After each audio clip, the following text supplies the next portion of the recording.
Hello, I want to speak about grief and the loss of self and the loss of mirrors that mirror back at you different versions of yourself, and how to navigate it in a way that is still, it doesn't actually take you into very, very dark places where you kind of stay in for too long.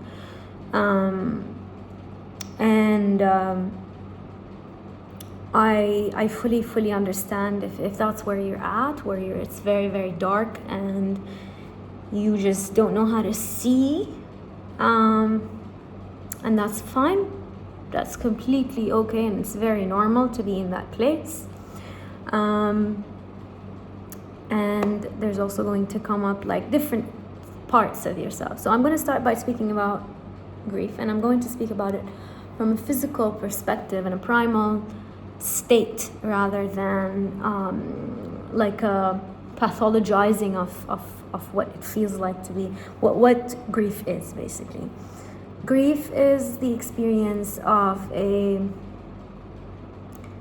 sudden loss of a mirror, a sudden knowing. So it kind of destabilizes you because you are no longer capable of anticipation.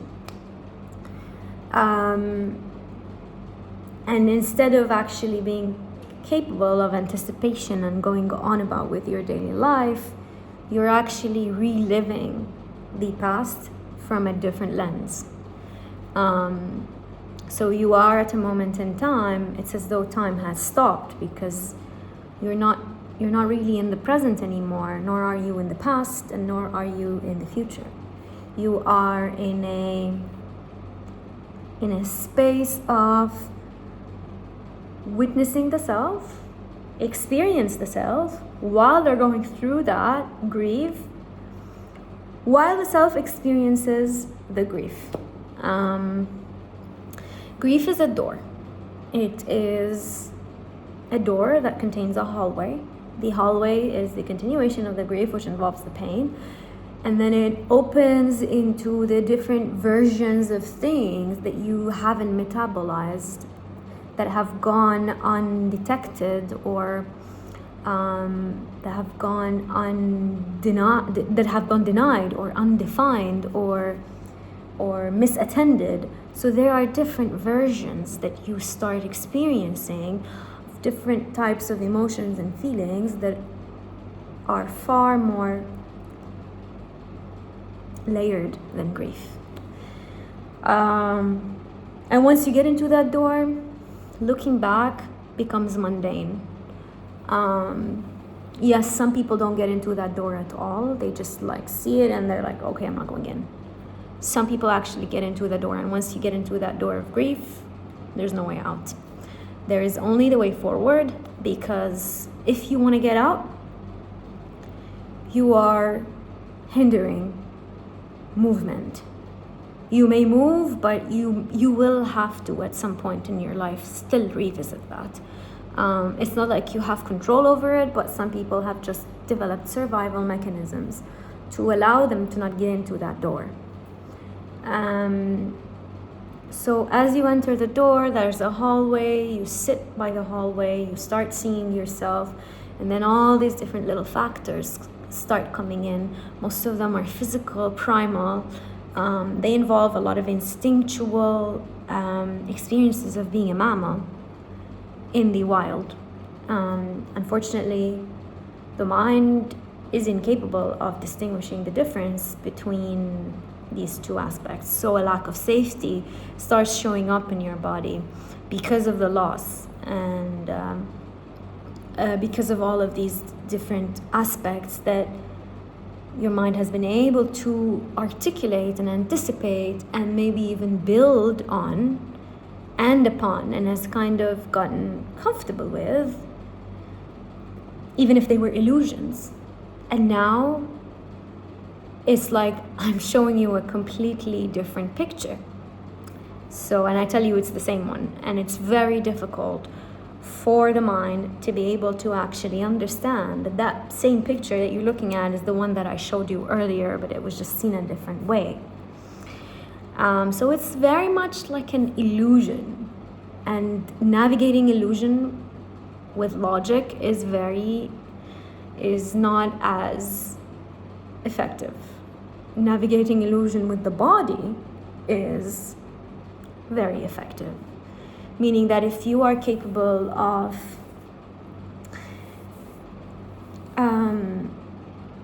feeling the sensations that actually come up, and I know that this is something that might come to your mind on a logical level, that, oh, I feel like I'm gonna vomit, or I feel like I'm about to burp, or maybe I feel like I'm stuck in my body and there's no movement. Being able to just exercise awareness of those is one way closer to metabolizing and alchemizing the experience of the emotion. Some of these layered post-grief experiences are very, very debilitating, and they can get you stuck in them for so long, and they can get you looping for so long, which is completely normal, but you can spare yourself some time with some tools. So with the witnessing of the self, you're witnessing your own mirror now. So it's like I put a mirror in front of you and I tell you this is who you are, and it's very blurry, and it's your sense of self. It's your sense of self that I'm putting a mirror in front of and saying, this is you. And then you'd be like, I can't see myself. It's blurred. I see versions of it. I see like a formulation of a self, but I don't actually see the full self. And seeing the full self involves seeing clearly without being able to see clearly without a lingering judgment on the self. So you'll probably interact with the world a little differently coming from that pain, or from that space of the self. So say, for example, you witness that you are victimized, like you're sitting in this victimhood mindset or the state of victimhood where you realize, I have accepted way too much and I shouldn't have. So you are in that space. So you start wanting to metabolize it and alchemize it from the mind, obviously not from the body. Unconsciously, you start wanting to alchemize it maybe by hurting other people, so it kind of becomes proof to you that you are not, like you're hurting other people basically, and that you are capable of hurting others just like you've been hurt. So this is one way of looking at the self and alchemizing. Now that is the unnecessary way, because it's a longer journey to alchemize. So even though you've used people to make you feel a certain way, you're still stuck in that version of the self that is not necessarily as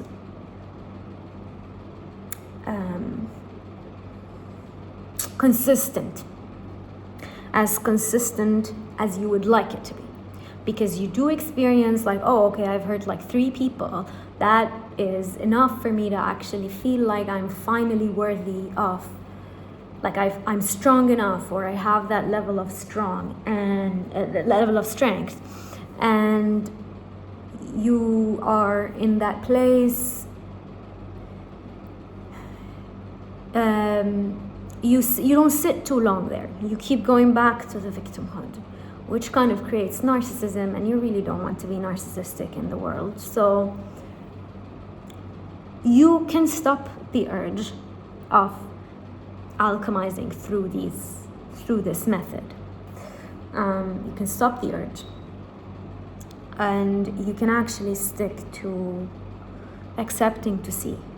accepting to see your victimhood in a light that is as though you're looking at a helpless cat, right? So there's the self, and there's the witness of the many different selves. And if you're capable of being the witness more than being that, because there will be different versions, right? So you will be the victim, you will be the evil one, you will be all of the different versions as you go through grief. You might even act from these places. So you might go and act like the victim, maybe maybe involve other people in this experience of your victimhood, maybe involve other people in the experience of I'm easily betrayed, so you start attracting betrayal towards you, or maybe you allow other people, you just start bringing in the story so that it repeats yourself, so that because you're looking for mirrors, right? You're looking for mirrors outside of you, and you want to actually be able to maybe find that self. So the other way is you stay with yourself and you witness yourself. You stay with yourself and you witness yourself. You witness the shame. Let the shame come through. Let it come through. It is shameful. I understand. It can be shameful. Shame, jealousy, this dynamic of different experiences of human suffering is okay. It's okay, right? And I'm not saying it's okay from the state of let it go, it's fine, like as though this is something you could just press a button. But let yourself continue watching the shame. Let yourself continue watching the jealousy. Don't take action. Don't take action by trying to alchemize these feelings. Don't. Let that come to you. Let yourself witness the shame in your body. Let yourself witness the anger in your body. And usually, according to a lot of different people who speak about grief and pain, that underlying the experiences of like betrayal and these feelings that you would feel, like these layered feelings that you would feel, you would likely be actually avoiding the emotion in the body. You're likely avoiding how it feels like in the body. You're like almost separating the body from that. And even if you're working out, even if you're dancing, even if you're doing stuff with the body, you are separating these two experiences. And unless you enmesh them together, it is likely that you will spend years trying to alchemize into a layered, complex self. Because you are layered and complex as a self, and you don't sit in a black or white reality.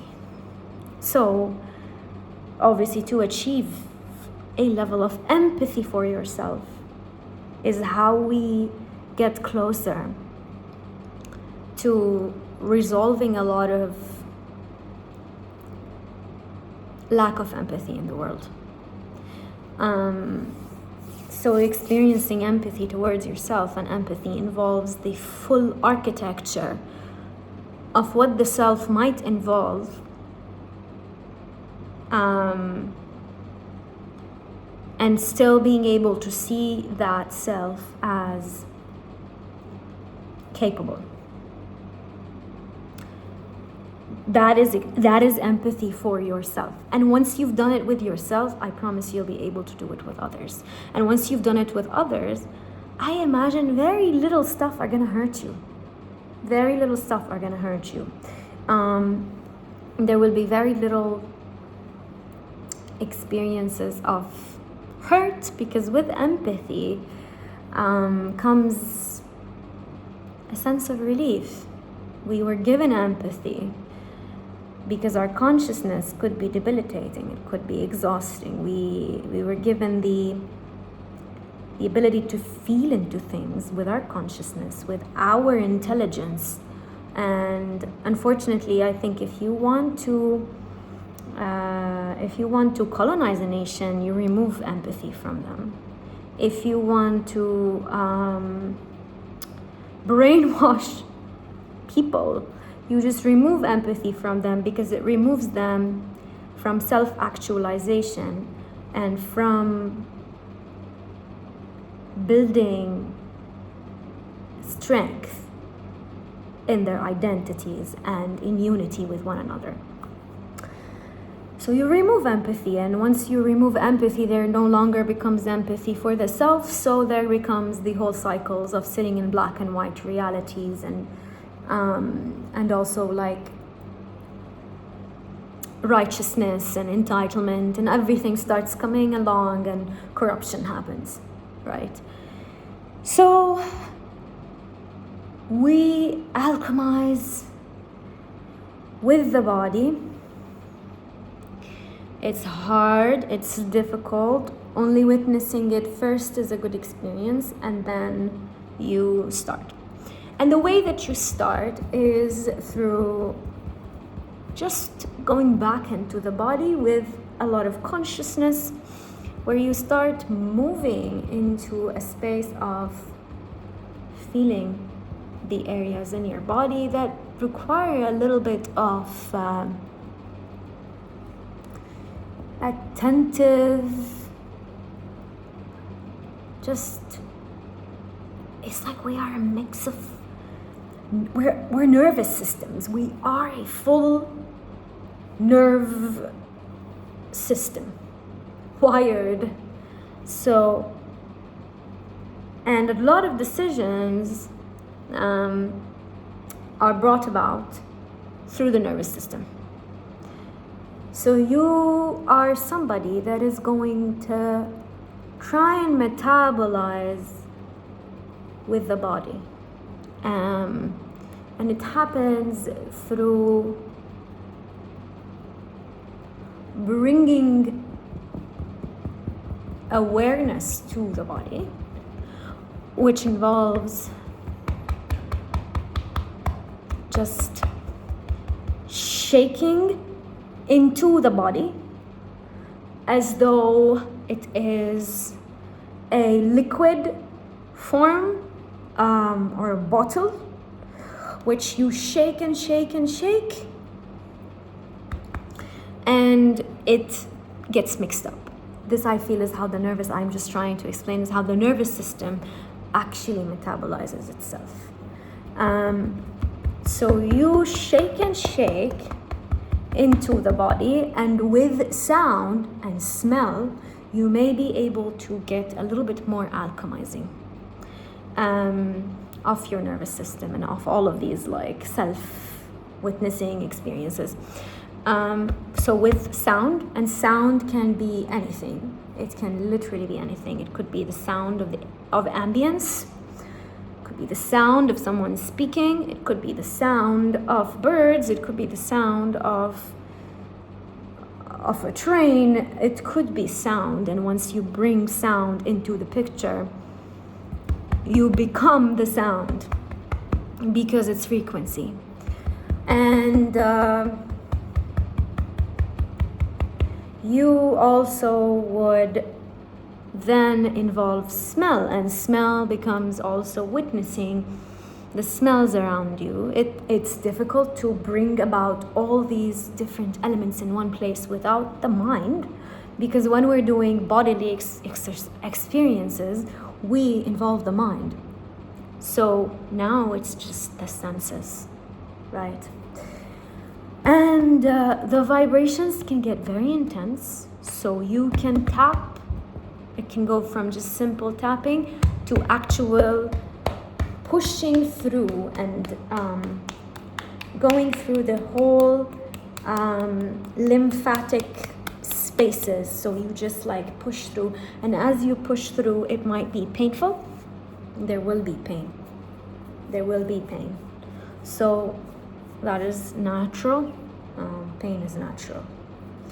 So you go in with all of this and you start the tapping or the hitting. The chest is the chest and the abdomen are important in the way that you can tap into them. That with the kidney. So going in with the tapping, that can vary in intensity with the smell and the sound, can actually recalibrate as though you're shaking a bottle, and it might get you into a place of pleasure. And in the experience of pleasure, the self dissolves. You no longer are witnessing from that space. You're no longer, maybe it could be a few minutes, right? It could be a few minutes. And the way that you received pleasure is because your body has released, rather than your mind is actually. It's like when you have an orgasm. Sometimes when you have an orgasm, it's the mind, and it's a very, very like